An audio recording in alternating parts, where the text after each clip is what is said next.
Hey YouTube, and it's Nectar here with you in South Florida today.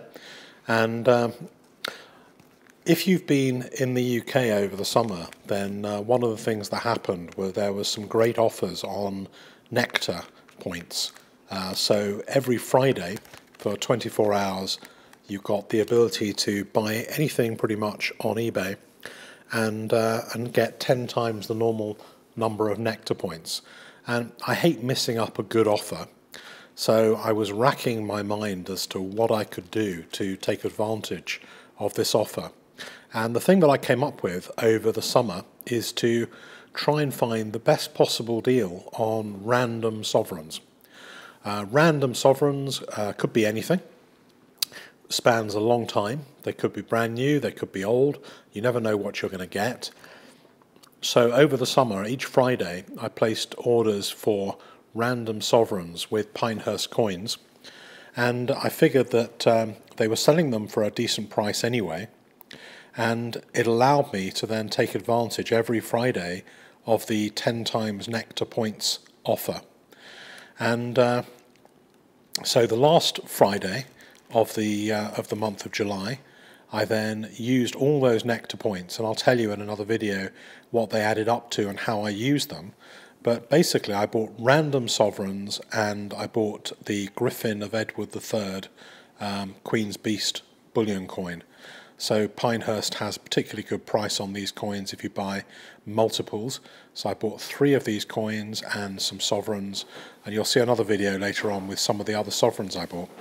What did I get? I got a 1928 South African sovereign, which is pretty cool.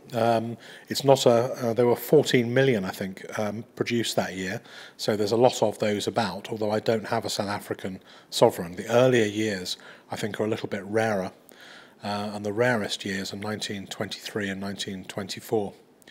So, there's always the possibility of whether any of these Griffins were good enough to grade.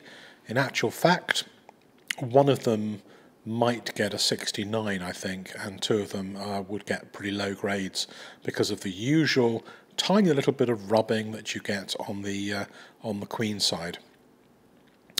So let's have a look at another little package and see what came up. This one is the second of 3 packages containing random sovereigns. And I quite like buying random sovereigns because, providing you get sovereigns at a good price, it doesn't really matter what's inside the box because it's always going to be good. And I found Pinehurst actually to be one of the more reliable dealers when it comes to this kind of purchase. Atmex is also pretty good as well. So either Atmex or Pinehurst are 2 dealers that I could certainly recommend for random sovereign purchases. So this one was an order for a couple of random sovereigns, and I actually used some Nectar points also to buy this, which reduced the cost of them again even to below spot, then got another load of Nectar points on top of that. So 1913 Perth Mint and 1913 London Mint, both common years. I think there are quite rare coins around this area, but just before the First World War, they were very plentiful. 1916 is a very hard year for some of them, particularly Canada. But these 2, not particularly rare. You don't really expect any rarities to be inside a random sovereign purchase. And probably the best thing you can do is actually find something which is a little bit older, or maybe some Victorian sovereigns, or sovereigns that are in pretty good condition. From pretty early sovereigns, you tend to find they're in quite good condition anyway. Certainly these 2 George V sovereigns are in pretty good condition. A lot of George V sovereigns are in good condition. So I wasn't expecting sort of old, battered, circulated sovereigns. I think you normally get something in one of these offers that's pretty good. But this one is the P. You can see the P mint mark just on the line below the dragon and above the date. So this one is from Perth, Australia.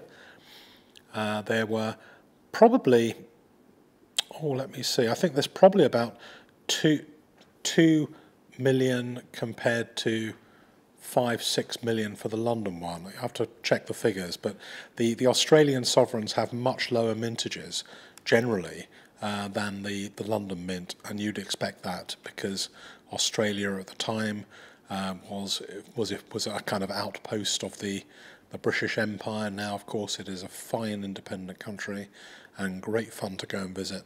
And I will be going to visit Australia to Melbourne, in fact, in October. So this is the London Mint version. You can see the London Mint one has no mint mark below the dragon and above the date. But no, I mean, sovereigns are, I think, becoming a much more attractive thing worldwide to buy. And I think whenever these random sovereigns come up for sale at APMEX or Pinehurst, they tend to go very, very quickly. I think there's a lot of people apart from me who really like these kind of random sovereign offers. Let me know what you think of my random Nectar point strategy.